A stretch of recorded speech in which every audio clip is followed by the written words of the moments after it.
विज्ञानात समाज परिवर्तन करण्याची ताकद असते. नवनवीन संशोधनं विकसित होण्यासाठी नव्या संशोधकांची गरज असते आणि ती पूर्ण होण्यासाठी बालपणापासूनच अशा सृजनशीलतेला प्रोत्साहन देण्याची सुद्धा.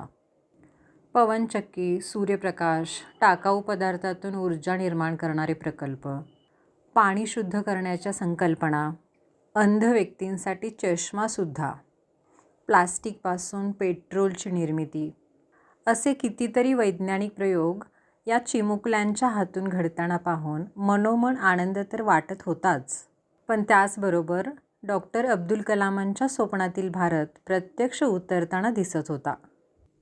पेरणी यंत्र व खुरपणी यंत्रातील नाविन्य जेव्हा या दोन कन्यांनी दाखवले, तेव्हा आधुनिक तंत्रज्ञानाची जोड देऊन उत्तम शेती करणारी महिला शेतकरी आर्थिक विकास साधून स्वयंपूर्ण होऊ शकते याचं चित्र डोळ्यासमोर उभं राहिलं.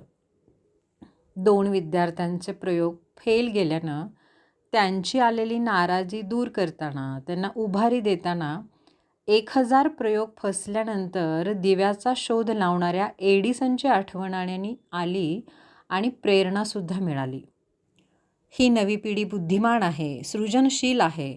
त्यांच्या हाती भावी भारत सोपवताना त्यांना कर्तृत्ववान बनवणं, त्यांच्या व्यक्तिमत्त्वाचा विकास साधणं ही आपलीच जबाबदारी आहे.